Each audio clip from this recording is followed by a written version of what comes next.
네, 네블리의 테스트 세 번째 편 이어서 하겠습니다. 까뮤가 등장시킨 이상적 대응자는 누구냐? 타로입니다. 이 사람은요, 이 오랑시의 호텔에서 지내고 있는 여행객이고 가족도 없습니다. 사실 랑베르처럼 이 도시의 일이 내 일이 아니라고 하면서 외면하려면 얼마든지 외면할 수 있는 사람이었습니다. 그런데 그는 굉장히 독특한 행동을 합니다.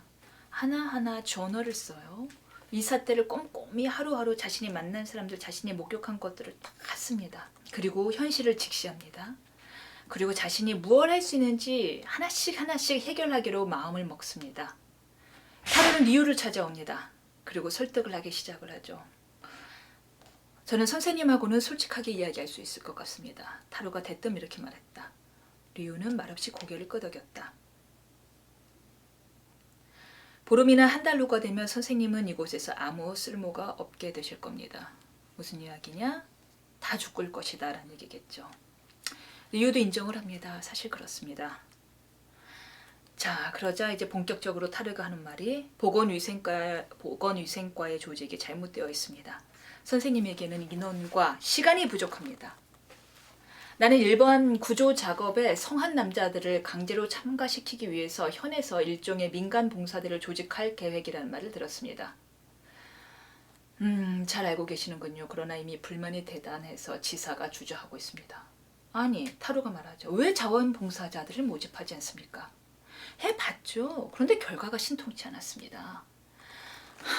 왜 그런지 아십니까? 그건 왜냐하면 관리들이 하는 방식대로 모집했던 것입니다. 그들에게는 늘 상상력이 부족해요. 그들은 결코 재앙의 스케일에 맞설 그런 능력을 못 갖고 있습니다. 그들이 상상해낸 대책이라는 거요. 겨우 그냥 두통의 감기약 수준 정도입니다. 만약 그들 하는 대로 권태 맡겨놓잖아요. 그들은 결국 손들고 말 거고요. 우리도 다 함께 죽고 말 것입니다. 그럴지도 모르죠. 자, 타로가 말합니다. 그래서 나는 자원보건대를 조직하는 구상을 해보았습니다. 나한테 그 일을 맡겨주시고 당국은 우리 빼버리기로 합시다. 당국 어차피 할 일이 태산 같습니까? 여기저기 능력 있는 친구들이 있습니다. 그러니까 우선 그들이 중심이 되어주는 겁니다. 그리고 물론 나도 거기에 참가하겠습니다. 리우가 한 줄기 빛 뭐라고 해야 되죠? 동아줄을 만난 것처럼 자신의 답답장이 풀리는 것 같은 그런 시원함을 느낍니다. 알겠습니다. 물론 기꺼이 받아들이겠습니다. 왜냐면 리우 역시 지사를 설득해서 TF팀을 만든 사람이잖아요. 전문가를 대상으로. 그러나 결국 당국이 주체가 돼서 뭔가 하는 일에 대한 답답함을 계속 느끼고 있던 와중 누군가가 와서 우리 민간이 주체가 돼서 자원보건대를 조직하자라고 하니 차라리 이 편이 낫겠다라는 생각을 하게 된 거죠. 생각해보세요. 제가 98학번인데 2000년도 중반경에 파리에 어학연수를 갔던 친구가 거기서 한 3, 4년을 살고 한국으로 돌아왔는데 그러면은 우리로 따지면 2005, 6년도죠. 전화 이제 저 한국으로 돌아갑니다. 이거 전화 유선 전화 끊어주세요를 어떻게 해야 했느냐? 편지를 써서 해야 했습니다. 시에. 그 정도로 파리가 이제 되게 느려요. 모든 게 느려요. 그러니 이 당시 1900년도 초반에 이 얼마나 많은 것들이 많은 서류 작업과 페이퍼 작업과 이 적절하지 않은 소통과 답답했겠습니까? 리우가 말 못한 그 고통을 겪고 있던 와중에 이제 결국 당국은 빼버립시다 라는 본인이 정말 원하는 말을 들은 거예요. 그래서 그렇게 해서 이 사람들은 리우와 이 타루가 중심이 돼서 자원보건대를 조직하고 자기 주변에 있던 사람들을 모집을 하기 시작을 하는 거지요. 네, 이곳에서 그리고 잠시 이 퀘스트는 상당히 긴 페이지를 거쳐서 이 타루가 파늘로 신부에 대해 어떻게 생각하냐고 리우에게 묻습니다. 사실은 까미가 묻고 싶은 거였겠죠. 전통적인 종교관이 재앙에서 어떤 역할을 하는지에 대해서 고민을 나눈 걸 텐데 꼭 옛날 이야기만 같지 않은 것이 지금도 이 코로나 사태에서 많은 사람들이 해결축이 사실 세 개의 축으로 나눠 있지 않습니까? 의사 집단으로 이루어진 전문가 집단, 그리고 당국, 그리고 일부는 종교. 지금 이 종교와 당국이 끊임없이 갈등을 일으키고 있는 상황인 건데요. 이 여기 책에서도 역시 종교, 당국 전문가들끼리 서로 간에 기싸움을 하고 서로 비판하는 과정을 보여줍니다. 타로는 상당히 비판적인 모습을 보입니다. 종교에 대해서. 그러나 리오는 그 속에서 그래도 중심을 잡고 이해하려 애를 쓰는 모습을 보여주죠. 아무튼 간에 둘은 결의를 마치고요. 타로는 심지어 나는 열심히 내 일을 하겠다. 100년 전에 페르시아의 어느 도시에서 페스트가 대유행을 해서 시민을 다 죽었지만 한 사람만 남았다. 누군지 아느냐? 시체를 목욕시키던 사람이었다. 매일같이 자기 일을 멈추지 않으면 된다 라고 하면서 자신의 결의를 나타냅니다. 그리고 뒤돌아서는 리오에게 타로가 묻습니다. 그런데 왜 이렇게 열심인 거죠? 이해가 안 가죠. 사실 랑베르가 더 일반적인 모습일 겁니다. 나는 외지 사람입니다. 나는 외부에 지금 게다가 내 사랑하는 아내가 있으니까 나는 나갈 겁니다. 이러면 끝인데 왜 아무런 연고도 없는 사람이 이곳에서 이토록 열심인 걸까? 타로, 뭐 때문에 이렇게까지 이런 일에 발벗고 나서나요? 나도 모르죠. 아마 나의 윤리관 때문이지 싶습니다. 이해하자는 것입니다. 페스트에서 제가 가장 좋아하는 장면이 바로 이겁니다. 이해. 왜냐? 많은 사람들이 제게 묻습니다. 인문학, 특히 문학이 왜 좋은 거냐고. 저는 답합니다. 이해해서 좋다고. 그럼 이해가 왜 좋아? 라고 물을 수 있겠죠. 이해하는 것이 왜 좋아? 라고 하면 그래서 곰곰이 생각을 해봤더니요. 이해를 해야 제가 분노를 덜 하게 되더라고요. 그리고 내가 더 너그러워지더라고요. 아, 다른 사람은 저럴 수 있구나. 저런 상황에서. 그럴 수 있어 라는 걸 이해하게 되니까. 그러니까 제 마음에 평온이 오고 제가 좀 더 행복해지더라고요. 우리 좀 더 이해하기 위하여 좀 다시 또 책을 읽어드리겠습니다. 이렇게 타로의 덕에 민간 보건대가 5팀 꾸려집니다. 싸우려는 사람들이 모여졌습니다. 그런데 까미는 역시 이 사람들을 특별히 영웅시하지도 않습니다. 마땅히 해야 할 일을 하는 것이라면서요. 가스텔도 나타나고요. 동네에서 뭐 맨날 무슨 약간 헛소리처럼 짓거리던 시인도 나타나고요. 각자의 역할을 조금이라도 더 하겠다고 하면서 사람들이 모입니다. 그러나 우리가 이름을 많이 들었던 앞서 등장을 했던 1편의 지사 그리고 의사협회 의장 등은 전혀 등장하지 않습니다. 이 보건대가 첫 번째로 하는 일은 카스텔, 그 늙은 의사요. 카스텔이 임시변통으로 구한 재료로 혈청을 제조하는 일이었습니다. 그리고 또 이들은 소독반이 채 다녀가지 않은 가난한 동네 헛간, 지하실 등을 살피고 패스트 환자의 운반을 책임지기도 하고 환자나 사망자를 나르는 차를 운전하기도 합니다. 이렇게 어떻게든 이 도시에 희망이라는 불씨를 넣던 중, 주입하던 중 우리의 신문기자 랑베르가 리우에게 다시 등장을 합니다. 왜 등장을 했느냐? 깨닫게 됩니다. 도저히 합법적인 방법으로는 이 도시를 나갈 수 없겠다는 것을요. 그래서 불법적인 방법을 이용하기로 합니다. 뭐냐? 그래서 그럼 갈 수 있으면 다행인데 당장 하루 이틀 내에 갈 수 있을 것 같더니 일주일이 더 걸린다고 일주일이 있을 때더니 조금만 더 때가 좋지 않아. 다음에 오는 게 좋겠어 하면서 막힙니다. 그리고 이제 어디 가서 하소연할 때는 없고 이러니 타나서 하소연을 하러 옵니다. 근데 이제 스스로도 본인이 조금 부끄러운 거죠. 남들은 다 이렇게 보건대 일원으로 일을 하는데 그래서 피로에 쩔어 있는데 자신은 막 밀매상한테 돈 주고 나가려는 자기의 모습이 부끄러운지 갑작스럽게 묻지도 않은 말을 합니다. 자신은 스페인 전쟁에서 패배한 쪽에 있었다고. 그리고 이야기를 하죠. 나는 관념 때문에 그 관념 때문에 죽는 사람들한테 아주 신물이 납니다. 나는 영웅주의 안 믿습니다.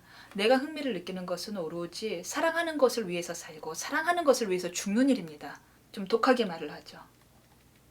근데 저는 사실은 독하게 말하는 사람을 좋아합니다. 왜냐하면 그들은 대부분 마음에 후회를 남기고 오히려 마음을 돌리곤 하거든요. 마음을 돌립니다. 무엇이 계기가 됐냐 하면은 리우의 아내 또한 시외의 요양병원에서 입원 중이라는 이야기를 타로로부터 듣게 됩니다. 멈칫하죠. 그러자 조용히 리우한테 말합니다. 혹시 내가 떠날 때까지만 보건대 일을 해도 되겠습니까? 이렇게 외면형 인간은 조금 타협점을 찾아서 그래도 자신도 보탬이 되기로 마음을 먹습니다.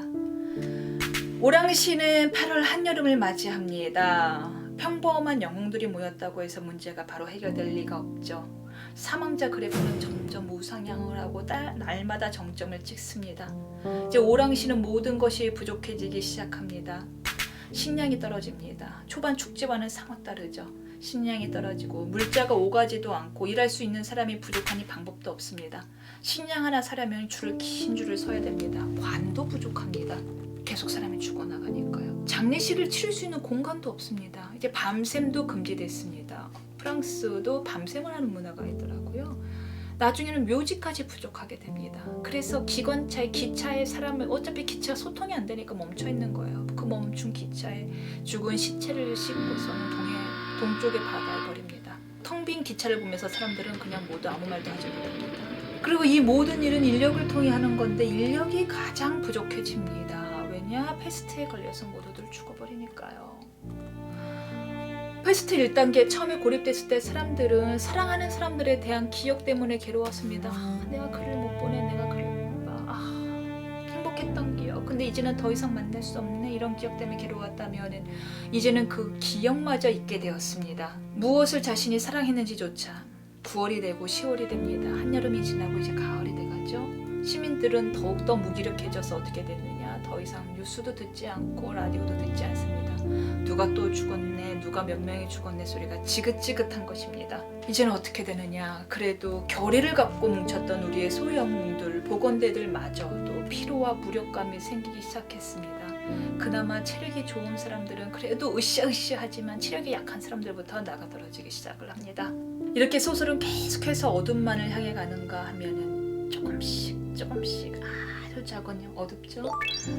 조금씩 이 커튼 사이로 빛이 들어오듯 이 소설에도 오랑시에도 작은 틈김이 생기면서 빛 같은 것이 아른아른 비치기 시작합니다. 그 첫 번째 에피소드는 바로 랑베르를 통해서입니다. 외면형 인간 랑베르가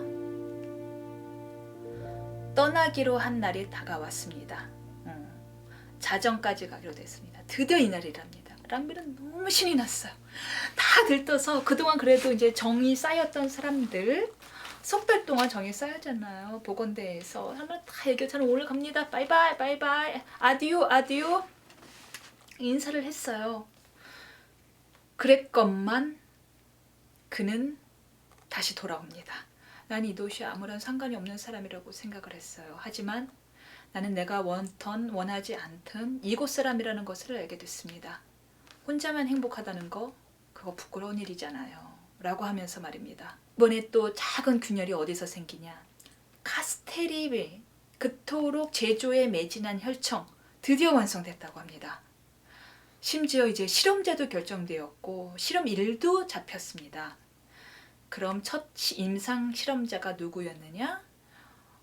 동네에 있는 예심 판사입니다. 오통이라는 오통 판사의 어린 아들이 누가 봐도 페스트의 딱 초기 증상을 보이기 시작한 겁니다. 오통 판사가 자신의 어린 아들을 혈청의 그 임상 실험 첫 실험 대상자로 쓰는데 동의를 합니다. 사람들이 얼마나 몰려들었겠습니까? 여기 희망이 달려 있는 거예요. 리유, 카스텔, 타루, 파늘루 신부까지 다 모여듭니다. 자, 혈청이 주입됩니다. 아이가 다른 환자들과는 확연한 반응을 보이기 시작합니다. 혈청과 면역력 사이에서 뭔가 작동이 시작되는 것이겠죠. 어린애는 마치 위장을 누가 잡아 뜯기라도 하는 듯 가냘픈 신음소리를 내면서 다시 몸을 구부렸다. 어린애는 한참 동안 그처럼 몸을 접은 채 마치 그의 연약한 뼈대가 휘몰아치는 페스트의 광풍에 꺾이고 신혈이 끊임없이 반복되는 바람에 삐걱거리듯 오들오들 떨면서 경련과 전율로 흔들리고 있었다.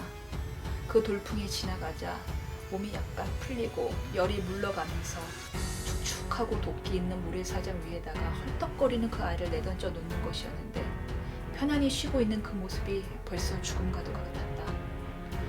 타오르는 듯한 열의 물결이 세 번째로 또다시 밀려와서 그의 몸이 약간 솟아오르는가 싶더니 어린애는 몸을 바짝 오그렸고 전신을 태워버릴 듯한 불꽃의 공포에 질려 침대 밑바닥으로 파고들었다가 담요를 걷어차면서 미친 듯이 고개를 저었다. 열이 주는 고통에서 이 작은 어린아이가 48시간 동안 사투를 벌입니다. 이거를 지켜보는 사람들은 눈물과 땀으로 범벅이 됐습니다. 근데 잠을 새면서 지켜보는 거예요. 내가 같은 마음으로 기도를 했겠죠. 그래도 아이가 일어나기를, 혈청이 부디 효과를 발휘하기를. 그러나 실패했습니다. 아이는 끔찍한 고통 속에서 결국 숨을 멎었습니다. 까미는 결국 그렇게 친절한 사람이 아닙니다. 혈청이 발견되는 듯 했는데 결국은 첫 실험은 실패로 돌아간 것이죠. 리우가 얼마나 큰 패배감을 느꼈겠습니까? 랑베르한테도 화낸 적 없습니다. 타루가 파늘루 신부를 욕하려고 할 때도 나 그래도 종교는 종교의 역할이 있습니다 라고 하면서 타루를 타이르던 사람이 리우인데, 이 사람이 급기야 파늘루 신부에게 소리를 칩니다. 이 아이는 아무런 죄가 없습니다. 지금도 저는 잘 모르겠습니다. 그는 왜 신부에게 화를 냈을까? 그것은 그가 애써 참아온 그 신의 보이지 않는 자비로움, 어딘가 실종된 자비로움에 대한 분노였을까? 아니면 그럼에도 불구하고 의지할 곳은 신부밖에 없기 때문에 우리가 짜증을 결국은 부모에게 내든 내 배우자에게 내든 신부에게 그렇게 자신의 감정을 토로한 것인지, 저는 아직 그 과정이 확실히 이해가지 않습니다. 지금까지 소개한 인물 중에서 제가 가장 흥미롭게 본 인물 2명은 바로 랑베르와 신부입니다. 사실 그들은 영혼과는 거리가 멀게 대응을 했죠.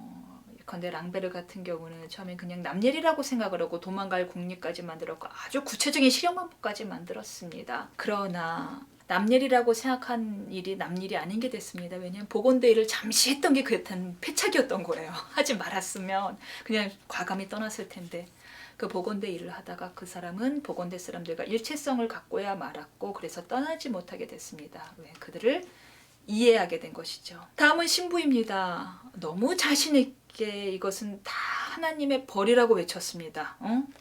당신들이 교회 안 가서 그런 거야 하고 외쳤습니다. 그러나 어린아이가, 아무런 죄 없는 어린아이가 끔찍한 고통에서 온 몸이 뼈가 녹고 하면서 그 과정 속에서 죽어가는 모습을 본 다음에 그는 작은 변화를 보입니다. 2번째 대설교를 준비하고 사람들을 모읍니다. 사람들이 살짝 전보다 줄어들었어요. 아무래도 사태가 사태다 보니. 그는 거기서 어떤 설교를 하느냐, 아니 어떻게 시작을 하느냐, 아까 전에 여러 번 했죠. 동일시 안 했죠. 우리 눈으로 바뀝니다. 주어가. 그리고 말합니다. 우리에게는 선과 악이 필요한 것은 맞습니다. 그러나 제 아무리 악이 필요한들 어린아이가 죽어야만 하는 악이 무슨 필요가 있는지 나는 도무지 모르겠습니다. 리우가 깜짝 놀라죠. 영생의 환희? 그래, 죽음 영생한다고? 영생의 환희? 그것이 어린아이의 죽음이라는 고통을 과연 보상해 줄 수 있을지 나는 모르겠습니다. 이렇게 파늘루 신부가 변화를 했는데 안타까운 것은 뭐냐? 파늘루 신부가에게 병의 증세가 나타나기 시작을 합니다. 그러나 그는 어떻게 하느냐? 마지막까지 자존심을 지킵니다. 신부가, 성직자가 인위적인 치료를 받을 수 없다면서 치료를 거부합니다. 그리고 그의 몸이 그의 의지를 알았던 탓인지 차마 패스트라는 증상까지 나오지 않습니다. 알 수 없는 증상으로 결국엔 사망을 해요. 그러나 패스트 증상은 아니었어요. 많은 사람들이 의아해합니다. 그래서 그가 죽고 그의 사망 카드에는 사망 원인이 병명 미상으로 적히게 됩니다. 지금까지는 좀 길었죠.